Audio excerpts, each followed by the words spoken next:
Black Rebel Beard Co. celebrating a 10-year anniversary in the beard industry. Truly an OG of the game.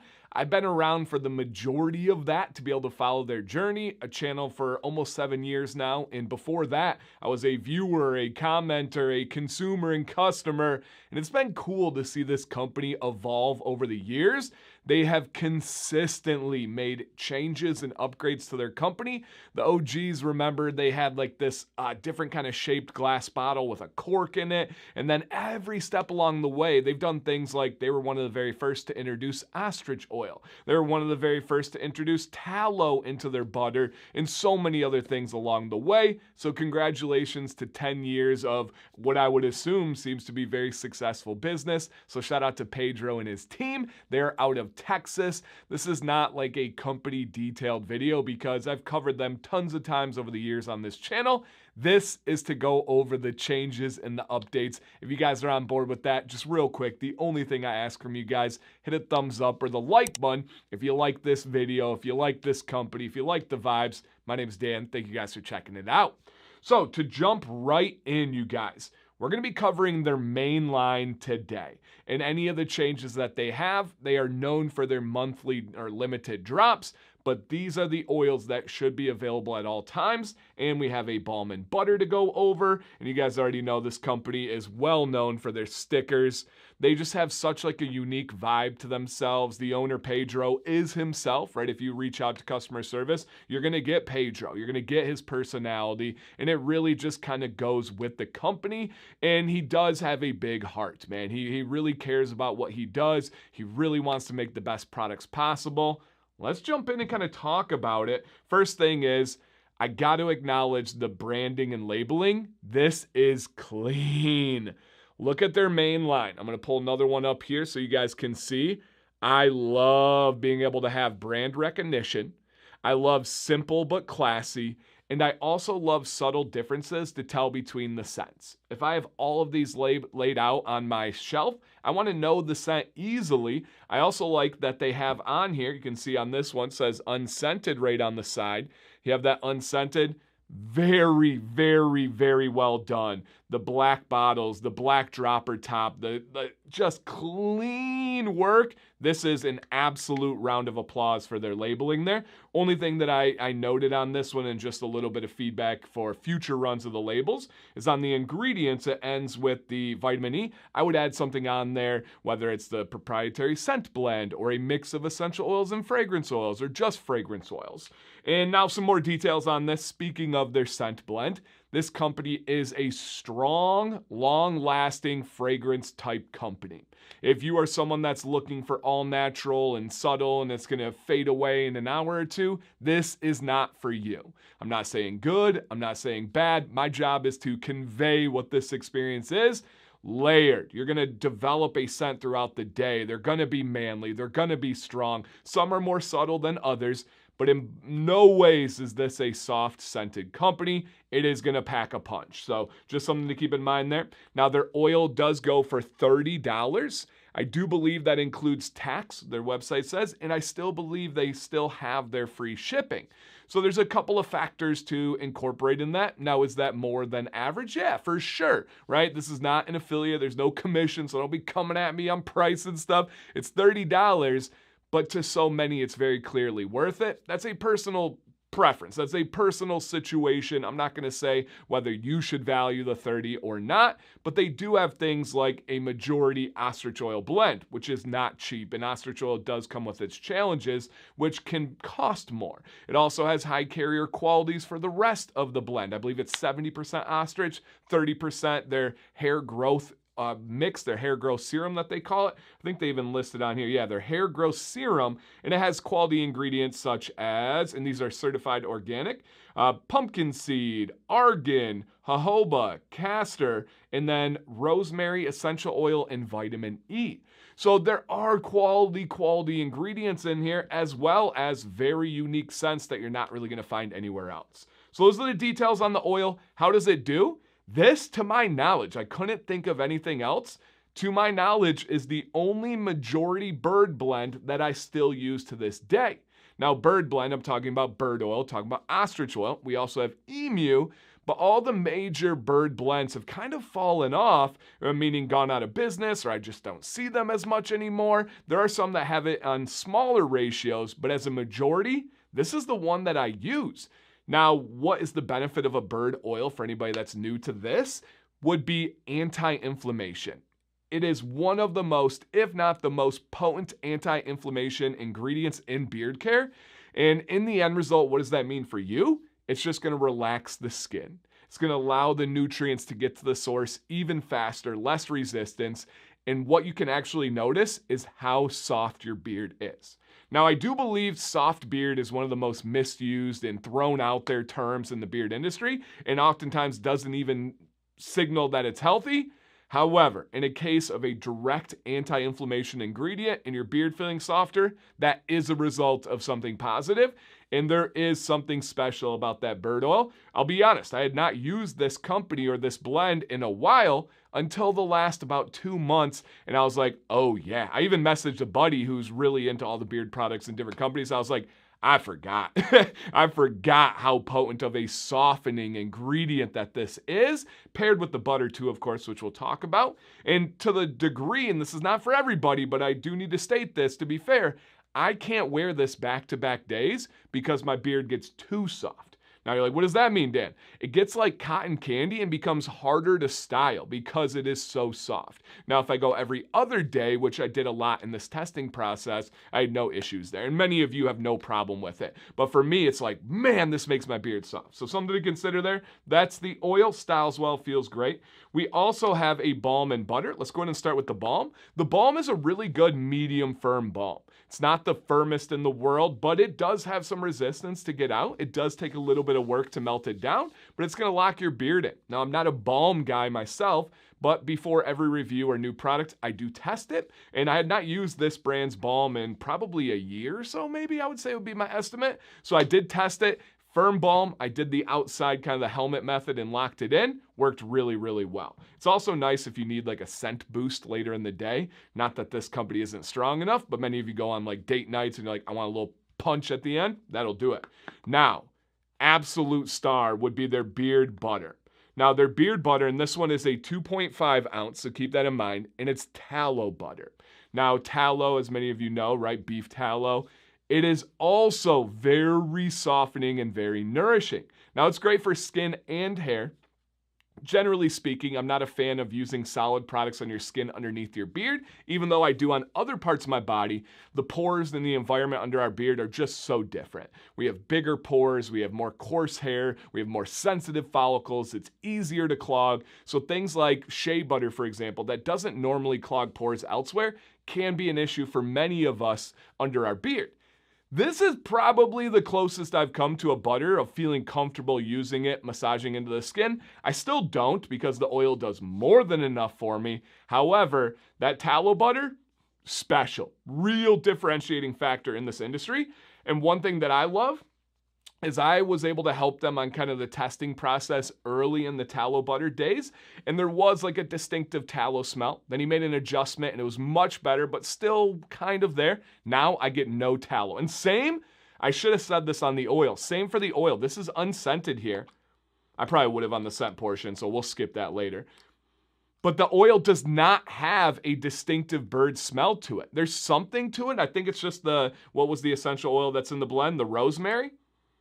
But I don't know if that's to cut through the smell, but there is no bird smell. There is no tallow smell, and I don't like the smell of tallow. Sam uses like unrefined tallow and uses this whipped butter and stuff. I don't like that smell, and it sticks out to me on those products. This one, it does not. Also, let me show you guys the oil color here. Beautiful. And I grabbed a butter because I have the butter in every scent. I grabbed a butter that I did not use so I could show you guys just how like smooth this is. I hope that catches on. Oh yeah, right there, baby. You can just see this bad boy is glass.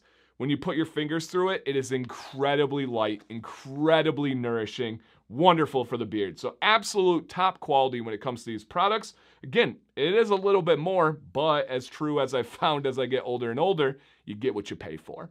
All right, let's dive into the scents. I'm just going to share you guys what the scent is, my take on it, and then your job is to figure out if it's within your preference. With scents, of course, it's all subjective, no right or wrong. All right, the first one is the Harvester. It's actually what I have in beard right now, so I wanted to start with that one. So the Harvester is Oud Mineral Sporty Cologne. Oud Mineral Sporty Cologne. Banger. I am going on a lunch date with Sam. She is off taking Maddox to the doctor right now. I wanted to have something nice for our lunch date today. This is a absolute banger. I love the mineral type colognes. I also love the aquatic type colognes. This, to me, is like a meeting of an aquatic cologne, a mineral cologne, a bright cologne, almost in the citrus world. Absolute, oh, I think I got the nose. That's dangerous. Okay, we're good. Absolutely dangerous cologne right here. The Harvester, that's in my personal keeper pile. All right, the next one is the Hypnosis. And again, just such clean branding and labeling on this. And we have here a Cedar Spice Warm Amberwood. Okay, let me give you guys my take on that. Yeah. And guys, these are so layered, so complicated. So many super fans of this company out there. Please help me. Give your descriptions in the comments. Give your favorites in the comments. I'll ask again at the conclusion. But if you could help me along the way, whoo, you guys, some of you like my buddy Phil, who's a moderator in my Facebook group, massive fan of this company. His articulation of scents, especially in written form, world class. Check out our Facebook group, Commands Corner. He often posts in our beard mail a really nice write-up of the new stuff. Phil, go crazy, man. All right. Cedar Spice Warm Amberwood. Yeah, so this one too is a little bit brighter. This one is more my style. There's some layers to it. It's kind of like a younger man's cologne. And if you're someone that likes that brighter cologne, that's another one you're really going to enjoy. All right, next one up is the Sea Smoke. The Sea Smoke. And this one is Ocean Driftwood Masculine. Yeah, so this one is one of the stronger ones that I used. And it is, again, it's another just kind of key cologne. I wish I was better at colognes, but I didn't grow up wearing colognes. Sam isn't someone that's like very knowledgeable and like, hey, I love this type of cologne or that type of cologne. So I wish I could be like, hey, this reminds me of this one. That's why I need you guys, because I just don't know colognes. But this to me smells like a high-end cologne. Like if I was walking through Macy's and they're doing the samples, I would smell this and say, whoa, that's a really nice high-end cologne. It's not soapy. It's not like leather. It's not old man. It's just like that younger man's cologne. Again, 3 for 3 on cologne so far, which is, and this is entirely random, and that's wild. All right, next one up is the Ramrod. The Ramrod. And this scent profile is vintage leather tobacco leaf. Yeah. Oh yeah. Oh, yes. And I have worn all of these at least once, several of them multiple times now. This one is perplexing. Right off the bat, that, oh yeah, is that classic leather. That, yes, fresh leather. And then the tobacco leaf comes in. There's some earthiness, there's some spiciness to it. It really is like this interesting blend of leather and tobacco. I don't dislike it, but it's not my thing. It's a little bit warm, a little bit heavy for me. It's more of like a winter month scent, but the leatherheads out there, you guys are going to go crazy on that one. All right, next one up is the Savage. I like this one with the art and the name. Really nice. And our scent profile is tobacco, oud, birch, and agar wood, which is, you know, where the source of oud is. And this one is one of the more subtle cologne scents. This one is not as strong as the other ones that we just went over. And it's kind of like a scent for you, kind of like a scent for someone that's in your close area, but it's not going to invite the whole room. The previous ones will invite the whole room. You will get noticed wearing those scents. And I would wonder and imagine that it would be less for shorter beards because you have less of the fragrance on you, but that's just a random thought. Subtle, oudy, smooth cologne. No real like super muskiness or tingliness. This is just a very smooth cologne, the Savage. That one's good. That one's going to stay in the keeper pile. All right, the next one up is the Drifter. All right, the Drifter. And we have a scent profile of winter fresh, cool water. Classic. And this one I do know, I would assume with the name Cool Water Cologne, but it's instantly recognizable. A lot of guys wear this cologne. Yeah, Cool Water Cologne. If you're a fan of that, I don't know how you dislike it. It's really good. All right, the Misfit. All right, the Misfit we have, oh my gosh, Aqua di Gio. I know I probably even said that wrong. Embarrassing. Barbershop and Bay Rum. Got to be authentic. I'm not going to act like I'm some cologne guy when I'm not. I was kind of poor growing up. All right, guys. So to me, this one, oh yeah, okay, it says that. This one's a straight up barbershop. You do get the Bay Rum, but I also get the powder, the talcum in this. Yeah, it's a cologne barbershop. It's nice. It's more of a winter scent for me, but I do like it. All right, next one up is the Sonoramic. All right, let's go ahead and check this bad boy out. 1 Million Lucky in Sandalwood. Yeah, and so this one's not for me. I don't know if it's the sandalwood that throws it off or what the scent is there. But it is on the more kind of subtle medium side. And is on the more natural side of it. It's not bad. I have no problem wearing it, but it just doesn't do a ton for me. And then I would assume the 1 Million Lucky is a popular cologne scent. All right, next one up, you guys, is the Maverick. The Maverick. All right. And this one is ombre leather, smoky suede. Yep, this is for those leather. And suede and the leather kind of have similar type notes to me, but it's not the punchiest leather. It's not the punchiest or the most like, whoo, suede out there. It's kind of relaxed. It's kind of calm. It's kind of smooth. It's really nice. This is what I would call like a daily leather scent. The Maverick. I like that one. And then the last one is the Warhorse. The Warhorse here. And this is Tobacco Vanilla Cuban Cigar. Yep, and this one is, it's not for me. I'm not a tobacco vanilla or a Cuban cigar guy generally. But this does have a brighter note to it that I'm not sure what it is, if it's just that vanilla coming through or what, but that does smooth it out. But if you're someone that does like the cigar scents, this is probably a little twist that you haven't experienced before. More on the brighter, more on the smoother side of things. So sincerely, guys, across the board, killed it. These are ones that you can come back to. Don't sleep on his monthly or limited drops if this style fits you. If I had to pick one as my favorite, it probably is the one that's in Beard today, and it would be the Harvester. There's a couple of those colognes that are in the works there, but this one is going to be a date night scent. I want my beard soft, right? I want my beard smelling great, being presentable, not kind of feeling nice, right? Kind of feeling fancy, but I know many of you love this on a daily basis as well. So to wrap this up with a conclusion, drop a comment below. What are your experiences with this company? Good, bad, other? Do you have a favorite scent? How does the bird oil work? What about the tallow butter? Do you have experience with the balm? And again, we have a lot of fans of this company, so I know you guys are going to show out in the comments.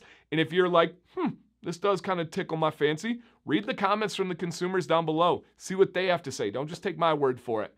Thank you guys for watching today. Dancy Bearded. Congratulations on 10 years, Pedro. Please stay bearded and stay positive.